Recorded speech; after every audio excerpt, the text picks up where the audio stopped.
بسم الله الرحمن الرحيم، وبه نستعين. وأصلي وأسلم على خير من هدى الناس رحمة العالمين، سيدنا محمد وعلى آله وصحبه أجمعين. اللهم لا علم لنا إلا ما علمتنا، إنك أنت العليم الحكيم. الأحباب الكرام داخل الوطن الجريح وخارجه، في الشتات والمنافي، تحية الإسلام الخالدة: السلام عليكم ورحمة الله وبركاته. في برنامج مع اللغة العربية لهذا الأسبوع، وهي الحلقة رقم 56، ارتأيت أن أقدم لكم 4 أجزاء. الجزء الأول سيكون عن مسميات الرجل عند العرب، أما الجزء الثاني عن ما يقال وما لا يقال في اللغة العربية. الثالث سيكون حديثا عن عبارة كيف الحال أو كيف حالك في كلام الفصحاء. وأخيرا سأتوقف وإياكم عند خطبة بليغة لأمير المؤمنين الخليفة علي بن أبي طالب رضي الله عنه وأرضاه، أوردها الحافظ ابن كثير، وهي من خطبه البليغة الجامعة للخير المانعة للشر كما وصفت. أهلا بكم إلى رحاب هذه الحلقة من قناة سلام المباركة.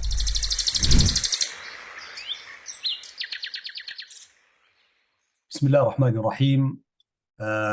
الآن في الجزء الأول، آنساتي سيداتي سادتي، سأتحدث عن مسميات الرجل في اللغة العربية. قالت العرب: إذا كان الرجل ذا رأي وتجربة فهو داهية، أما إذا جال بقاع الأرض واستفاد التجارب منها فهو باقعة. فإذا كان صادق الظن جيد الحدس فهو لوذعي، وإذا كان ذكيا متوقدا مصيب الرأي فهو المعي. فإذا نقب في البلاد واستفاد العلم والدهاء فهو نقاب. فإذا كان حديد الفؤاد فهو شهم. فإذا ألقي الصواب في روعه فهو محدث ومروع. وإذا كان طيب النفس أي طيب النفس ضحوكا فهو فكه. فإذا كان سهلا لينا فهو دهشم. وإذا كان واسع الخلق فهو قلمس. وإذا كان ظريفا خفيفا كيسا فهو بزيع بفتح الباء. إذا كان ظريفا متوقدا فهو زول بفتح الزاي وسكون الواو. وإذا كان حاذقا جيد الصنعة في صناعته فهو عبقري. وإذا كان خفيفا في الشيء لحذقه فهو أحوذي. فإذا كانت حنكته مصايرة الأيام ومعارف الدهور فهو منجذ بضم الميم، ومضرس بضم الميم كذلك. وإذا كان سيء الخلق فهو زعر بفتح الزاي وكسر العين، أو كذلك عزور بفتح العين وسكون الزاي وفتح الواو. فإذا زاد سوء خلقه فهو شرس وشكس. فإذا يظهر من حدقه أكثر مما هو عنده فهو متحذلق. إذا كان خبيثا فاجرا فهو عتريف بكسر العين. إذا كان سريعا إلى الشر فهو عتل. إذا كان غليظا جافيا فهو عتل. إذا كان جافيا في خشونة، أي في خشونة مطعمه وملبسه وسائر أموره، فهو عنجة. فإذا كان مدخولا في نسبه مضافا إلى قوم ليس منهم فهو دعي. فإذا كان دخالا فيما لا يعنيه فهو معنن. فإذا كان يقول لكل أحد أنا معك فهو إمعة. وإذا كان لا يغار ويغضي الطرف عن هنات أهله فهو ديوث. فإذا تغافل عن فجور امرأته فهو مغلوب. فإذا تغافل عن فجور أخته فهو مرموث. إذا كان ساقط النفس والهمة فهو وغد. وإذا كان مزدري في خلقه وخلقه فهو نذل. فإذا كان خبيث البطن والفرج فهو دنيء. إذا كان ضدا للكرم فهو لئيم. وإذا كان رذلا نذلا لا مروءة له ولا جلد له فهو فسل. فاء فسين فلام. فإذا كان مع لؤمه وخسته ضعيفا فهو نكس وغس. فإذا زاد لؤمه وتناهت خسته فهو عقل.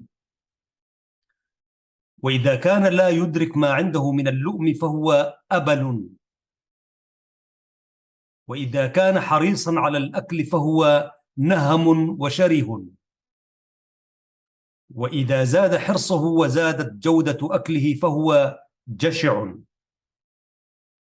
فإذا كان يشتم الطعام أي يتشمم الطعام حريصا عليه فهو أوشم. أما إذا جاء مع الضيف دون ما دعوة فهو ضيفن. أيها الأحباب الكرام، فاصل قصير وأعود إليكم في هذه الحلقة في برنامج مع اللغة العربية من قناة سلام الإعلامية.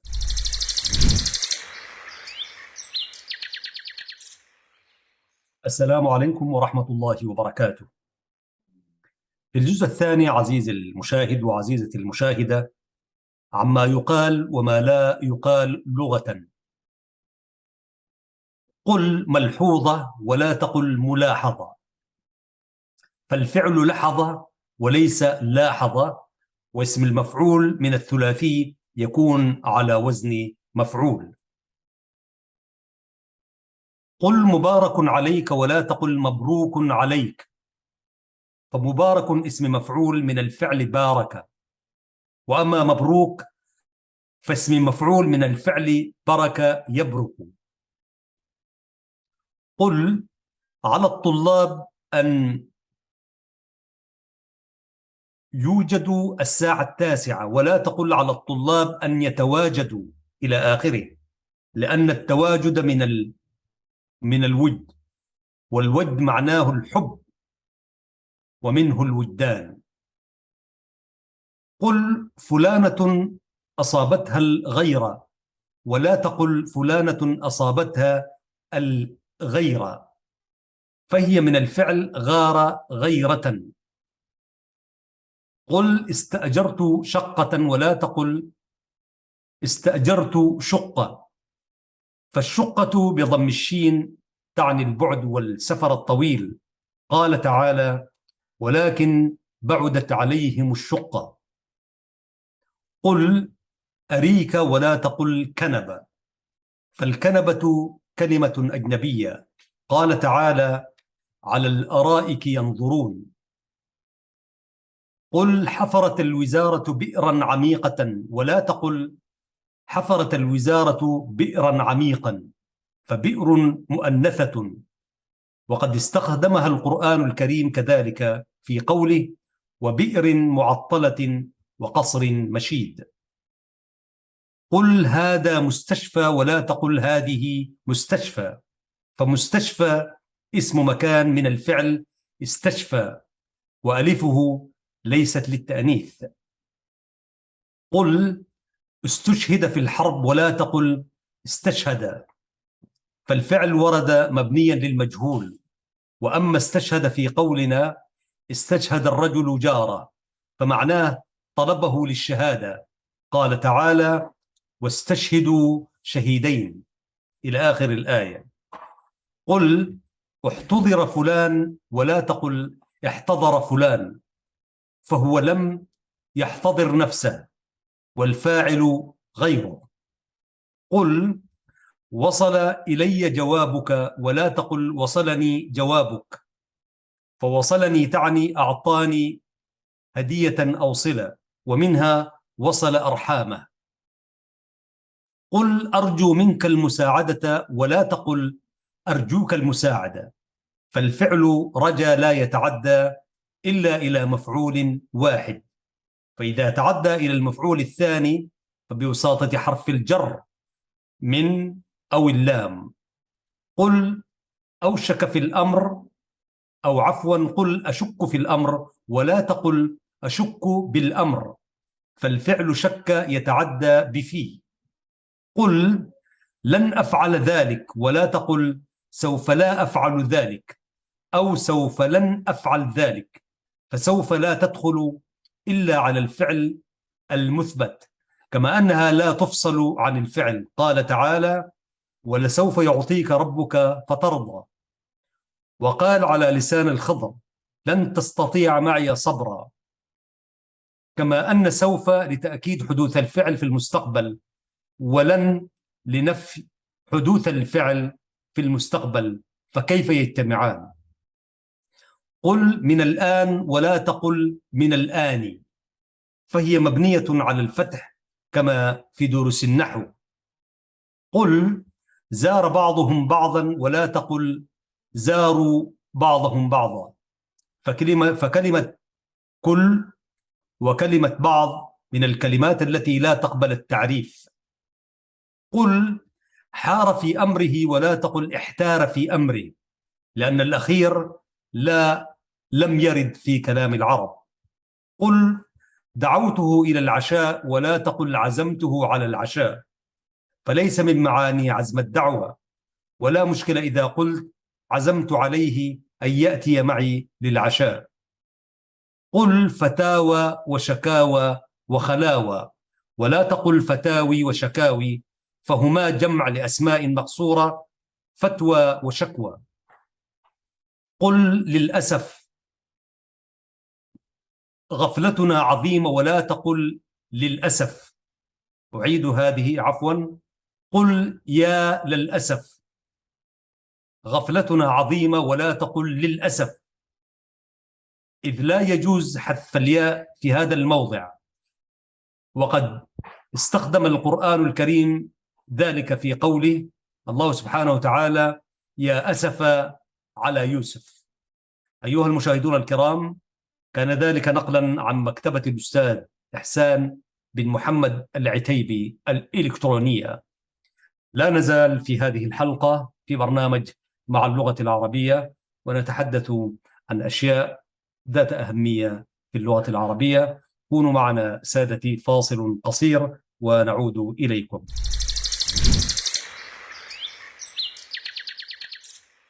السلام عليكم ورحمة الله وبركاته. الآن آنساتي سيداتي سادتي، نأتي إلى الجزء الثالث في هذه الحلقة في برنامج مع اللغة العربية. ماذا ورد في عبارة كيف حالك في كلام الفصحاء؟ يقول الكتاب أو الكاتب يقول بعض إخواننا يعترض علينا إذا نحن لقيناه فقلنا له كيف حالك، وبعضهم يشيع اعتراضه هذا بأن يقول قل كيف أنت ولا تقل كيف حالك، لأن كيف تدل بذاتها على الحال، والحال لا تدخل على الحال. فإذا قلت لأحد كيف حالك فكأنك تقول له ما حال حالك، وهذا غلط. لكن عزيزي المشاهد وعزيزتي المشاهدة، هل قالت العرب كيف حالك المحتج بلغتهم؟ تحاول هذه الورقة كما يقول، وأنا رأيتها ذات أهمية ولذلك ارتأيت أن أعالجها معكم في هذه الحلقة. كيف حالك في عصر الاحتجاج؟ أولا، ما روي أنها جاءت في كلام النبي محمد صلى الله عليه وسلم، ومنها عن عائشة قالت جاءت عجوز إلى النبي صلى الله عليه وسلم وهو عندي، فقال لها رسول الله صلى الله عليه وسلم من أنت؟ قالت أنا جثامة المزنية، فقال بل أنت حسانة المزنية، فكيف أنتم؟ كيف حالكم؟ كيف كنتم بعدنا؟ قالت بخير بأبي أنت وأمي يا رسول الله. فلما خرجت قلت تقول السيدة عائشة: قلت يا رسول الله، تقبل على هذه العجوز هذا الإقبال؟ فقال: إنها كانت تأتينا زمن خديجة، وإن حسن العهد من الإيمان. ثانيا، كيف حالك في كلام الصحابة رضوان الله عليهم؟ في كلام معاوية رضي الله عنه قال أبو سليمان في حديث معاوية إن عمرو بن مسعود دخل عليه وقد أسن وطال عمره، فقال له معاوية: كيف أنت وكيف حالك؟ فقال: ما تسأل يا أمير المؤمنين عمن ذبلت بشرته وقطعت ثمرته، فكثر منه ما يحب أن يقل، وصعب منه ما يحب أن يذل، وسحلت مريرته بالنقص، وأجم النساء، وكن الشفاء، وقل انحياشه، وكثر ارتعاشه، فنومه سبات، وليله هبات، وسمعه خفات، وفهمه تارات. وما روي أنها قيلت لعبد الله بن بسر عن يزيد بن خمير الرحبي قال: سألت عبد الله بن بسر صاحب النبي صلى الله عليه وسلم: كيف حالنا من حال من كان قبلنا؟ قال: سبحان الله، لو نشروا من القبور ما عرفوكم إلا أن يجدوكم قياما تصلون. ثالثا، كيف حالك في كلام شعراء الاحتجاج؟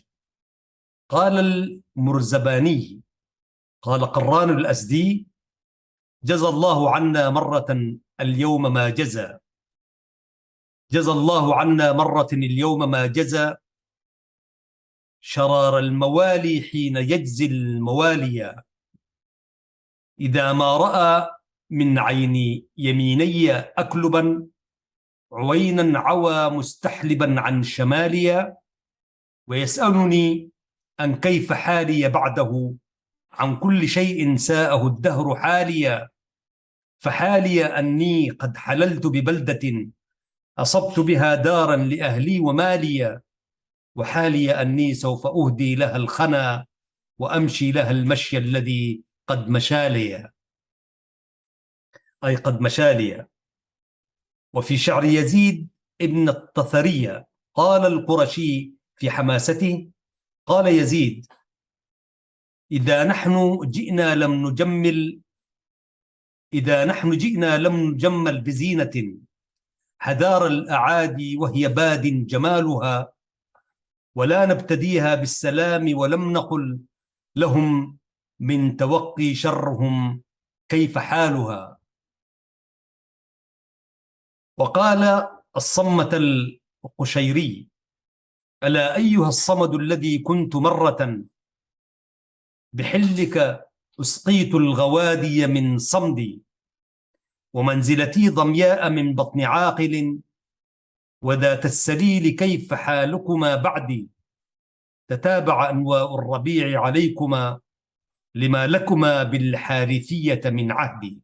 قال الأصفهاني: قال ابن الدأب وأنشدني جماعة من بني قشير للصمة: ألا تسألان الله أن يسقي الحمى؟ بلى فسقى الله الحمى والمطاليا، وأسأل من لاقيت هل مطر الحمى، فهل يسألن عن الحمى كيف حاليا. وفي شعر كثير عزة: حدثنا الزبير قال حدثني محمد بن إسماعيل الجعفري عن سعيد عن عقبة الجهني عن أبيه قال: سمعت كثيرا ينشد علي بن عبد الله بن جعفر قوله في محمد ابن الحنفية: أقر الله عيني إذ دعاني أمين الله يلطف في السؤال. أقر الله عيني إذ دعاني أمير الله يلطف في السؤال، وأثنى في هواي علي خيرا، ويسأل عن بني وكيف حالي. رابعا، في مخاطبات العرب الموثوق بعربيتهم. من أخبار قيس بن سعد. وكان قيس بن سعد شجاعا جوادا سيدا، فجاءته عجوز قد كانت تألفه، فقال لها: كيف حالك؟ قالت: ما في بيتي جرذ. فقال: ما أحسن ما سألت، أما والله لأكثرن جردان بيتك. وفي كلام أعرابي: أخبرنا أبو أحمد قال: أخبرنا أبو بكر ابن دريد عن الرياشي قال: قيل لأعرابي: كيف حالك؟ فقال: ما حال من يفنى ببقائه ويسقم بسلامته ويؤتى من مأمنه. خامسا، كيف حالك في كلام كبار علماء العربية؟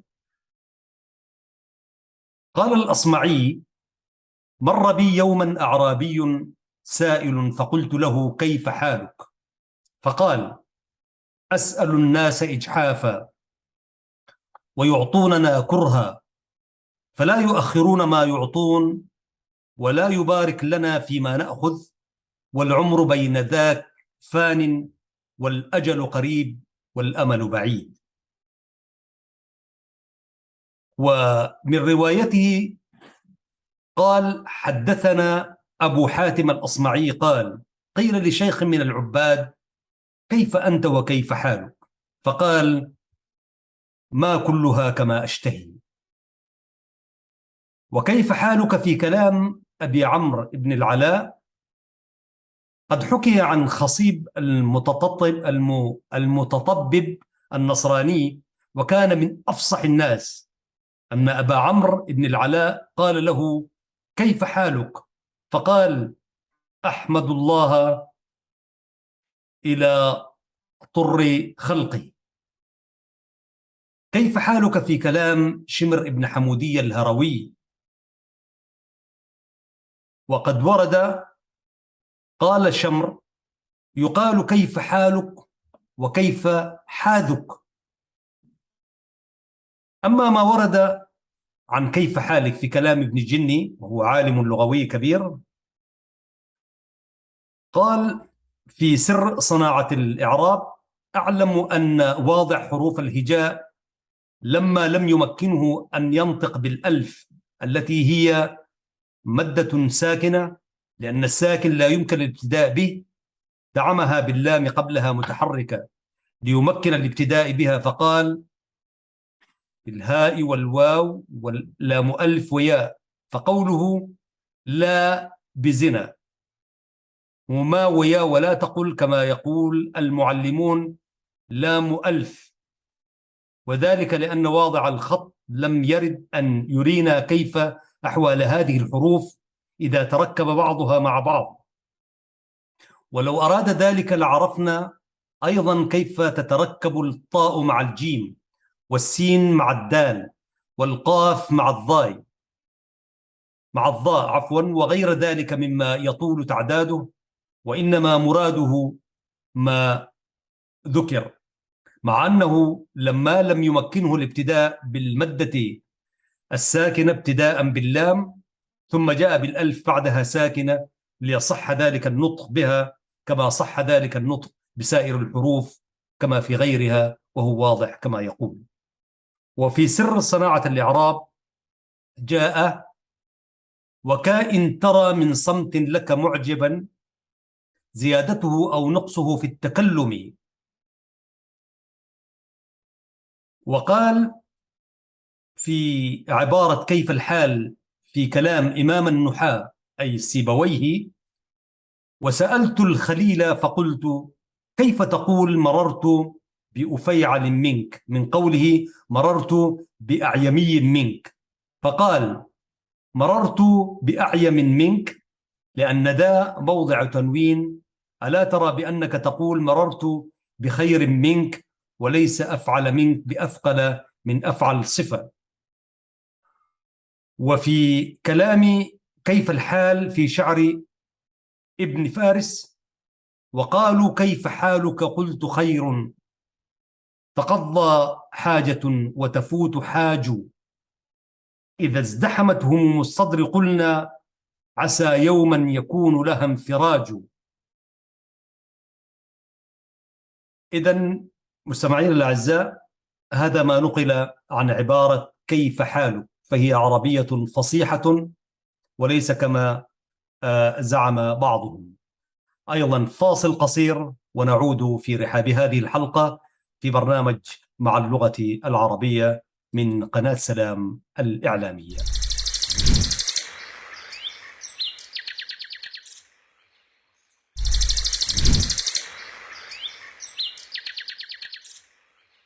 بسم الله الرحمن الرحيم. مشاهدينا الكرام، وعدنا إليكم قبل أن نقدم لكم الفقرة الأخيرة اللي هي خطب من خطب الإمام علي رضي الله عنه خليفة المؤمنين أمير المؤمنين. ارتأيت أن أقرأ عليكم هذه القصيدة، وعنوانها لغتي الجميلة للشاعر عدنان النحوي. يقول في قصيدته الشاعر المجيد: ما لي خلعت ثيابي وانطلقت إلى سواي أسأله الأثواب والحللا. ما لي خلعت ثيابي وانطلقت إلى سواي أسأله الأثواب والحللا. قد كان لي حلل أزهو ببهجتها. قد كان لي حلل أزهو ببهجتها عزا ويزهو بها من حل وارتحل. أغنى بها وتمد الدفء في بدني أمنا وتطلق مني العزم والأمل. تموج فيها اللآلي من مآثرها. تموج فيها اللآلي من مآثرها نورا وتبعث من لألائها الشعلا. حتى أفاءت شعوب الأرض تسألها ثوبا لتستر عنها السوء والعلل. حتى أفاءت شعوب الأرض تسألها ثوبا لتستر منها السوء والعلل. مدت يد الجود كنزا من جواهرها فزينتهم وكانوا قبلها عطلا.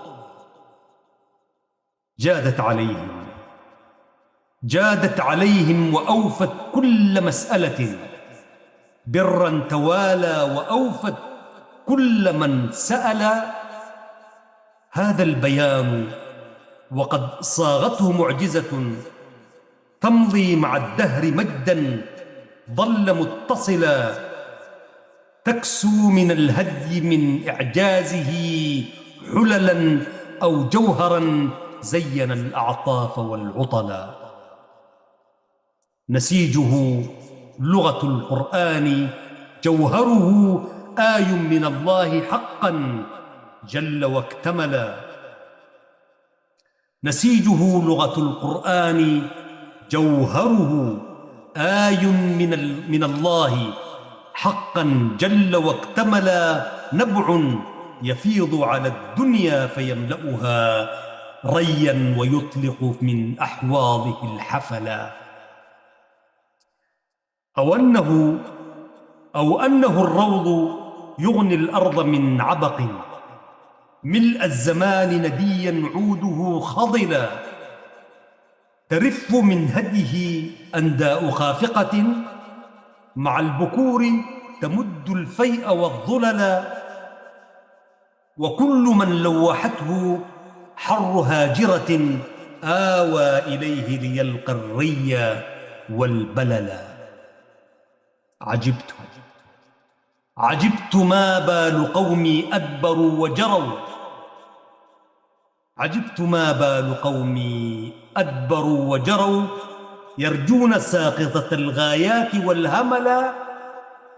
لم يأخذوا من ديار الغرب مكرمة. لم يأخذوا من ديار الغرب مكرمة من القناعة أو علما نما وعلا. لكنهم أخذوا لي اللسان وقد حباهم الله حسن النطق معتدلا. لم يأخذوا من ديار الغرب مكرمة من القناعة أو علما نما وعلا، لكنهم أخذوا لي اللسان وقد حباهم الله حسن النطق معتدلا. يا ويحهم بدلوا عيا بفصحهم وبالبيان الغني استبدلوا الزلل. يا ويحهم بدلوا عيا بفصحهم وبالبيان الغني استبدلوا الزلل. إن اللسان غذاء الفكر يحمله، إن اللسان غذاء الفكر يحمله علما وفنا صوابا كان أو خطلا. يظل ينسل منه الزاد في فطر تلقى به الخير أو تلقى به الزلل. يظل ينسل منه الزاد في فطر تلقى به الخير أو تلقي به الزلل. الأعجمي لسان زاده عجب، الأعجمي لسان زاده عجب، تراه يخلط في أوشابه الجدل. لم يحمل الهدي نورا في مصادره ولا الحقيقة إلا كانت الوشلا. لم يحمل الهدي نورا في مصادره ولا الحقيقة إلا كانت الوشلا. فحسبنا من لسان الضاد أن لها أو أن له فيضا من النور أو نبعا صفى وجلا. فحسبنا من لسان الضاد أن له فيضا من النور أو نبعا صفى وجلا. وأنه اللغة الفصحى نمت وزهت، تنزلت وبلاغا بالهدى نزل. وأنه ورسول الله يبلغه وضم الزمان وضم الآي والرسل. وأنا الكنز لا تفنى جواهره، يغني الليالي ما أغنى به الأولا. تنزلت وبلاغا بالهدى نزل. وأنه ورسول الله يبلغه ضم الزمان وضم الآي والرسل. وأنا الكنز لا تفنى جواهره، يغني الليالي ما أغنى به الأولا. يظل يطلق من لألائه دررا على الزمان غني الجود متصلا. فعد إلى لغة القرآن صافية، تجلو لك الدرب سهلا كان أو جبلا. فعد إلى لغة القرآن صافية، تجلو لك الدرب سهلا كان أو جبلا. تجلو صراطا سويا لا ترى عوجا فيه ولا فتنة تلقى ولا خللا. تجلو سبيلا تراه واحدا أبدا، وللمضلين تلقى عندهم سبلا. تجلو صراطا سويا لا ترى عوجا فيه ولا فتنة تلقى ولا خللا. تجلو سبيلا تراه واحدا أبدا، وللمضلين تلقى عندهم سبلا. لله درك أيها الشاعر المجيد عدنان النحوي. قصيدته قدمناها لكم وكانت تحت عنوان لغة الجميلة. نعود الآن بعد فاصل إلى الجزء الأخير من هذه الحلقة، فكونوا معنا سادة المشاهدين.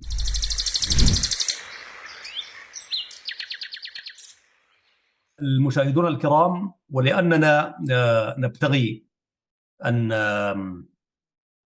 نفصح لساننا ونحن نتحدث، وكان خليفة المؤمنين علي بن أبي طالب رضي الله عنه من أفصح وبلغاء اللغة العربية، ودائما يسترشد ويستدل بحديث الإمام علي، ويكفي كتاب نهج البلاغة.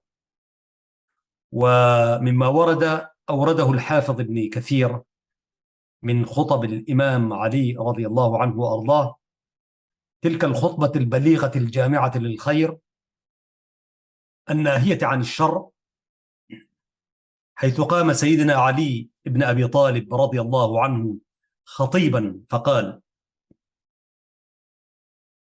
الحمد لله فاطر الخلق وفالق الإصباح وناشر الموتى وباعث من في القبور، وأشهد أن لا إله إلا الله، وأشهد أن محمدا عبده ورسوله.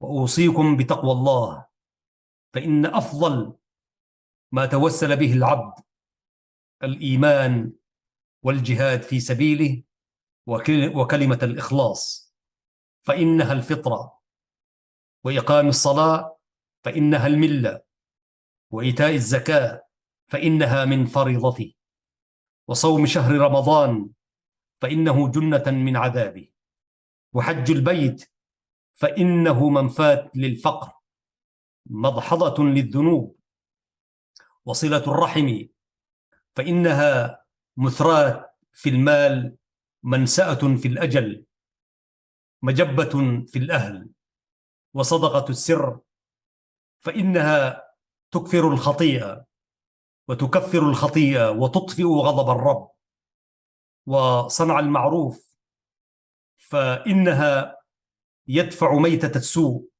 ويقي مصارعة الهول. أفيضوا في ذكر الله فإنه أحسن الذكر، وارغبوا فيه فيما وعد المتقون، فإن وعد الله أصدق الوعود، واقتدوا بهدي نبيكم صلى الله عليه وسلم فإنه أفضل الهدى، واستنوا بسنته فإنها أفضل السنن، وتعلموا كتاب الله فإنه أفضل الحديث، وتفقهوا في الدين فإنه ربيع القلوب، واستشفوا بنوره فإنه شفاء لما في الصدور، وأحسنوا تلاوته فإنه أحسن القصص، وإذا قرئ عليكم فاستمعوا له وأنصتوا لعلكم ترحمون، وإذا هديتم لعلمه فاعملوا بما علمتم به لعلكم تهتدون، فإن العالم العامل بغير عمله كالجاهل الجائر الذي لا يستقيم عن جهله، بل قد رأيت أن الحجة أعظم والحسرة أدوم على هذا العالم المنسلخ من علمه عن هذا الجاهل المتحير في جهله، وكلاهما مضلل مثبور هالك. وقال الإمام علي في ذات الخطبة: لا ترتابوا فتشكوا، ولا تشكوا فتكفروا، ولا ترخصوا لأنفسكم فتذهلوا فتغفلوا عن الحق، ولا تنهلوا في الحق فتخسروا. ألا وإن من الحزم أن تثقوا، ومن الثقة ألا تغتروا، وأن أنصحكم لنفسه أطوعكم لربه، وأن أغشكم لنفسه أعصاكم لربه. من يطع الله يأمن ويستبشر، ومن يعص الله يخف ويندم. ثم سلوا الله اليقين وارغبوا إليه في العافية، وخير ما دام في القلب يقين، وإن عوازم الأمور أفضلها، وإن محدثاتها شرارها، وكل محدثة أي كل محدث بدعة، وكل محدث مبتدع، ومن ابتدع فقد ضيع. وما أحدث محدث بدعة إلا وترك بها سنة. المغبون من غبن دينه، والمغبون من خسر نفسه. وإن الرياء من الشرك، وإن الإخلاص من العمل والإيمان. ومجالس اللهو تنسي القرآن ويحضرها الشيطان، وتدعو إلى كل غي. ومجالسة النساء تزيغ القلوب وتطمح إليها الأبصار، وهي مصائد الشيطان. فاصدقوا الله فإن الله مع من صدق، وجانب الكذب فإن الكذب مجانب للإيمان. ألا إن الصدق على شرف منجاته وكرامة، وإن الكذب على شرف ردي وهلك. ألا وقولوا الحق تعرفوا به، واعلموا به تكونوا من أهله. أدوا الأمانة إلى من ائتمنكم، وصلوا أرحام من قطعكم، وعودوا بالفضل على من حرمكم.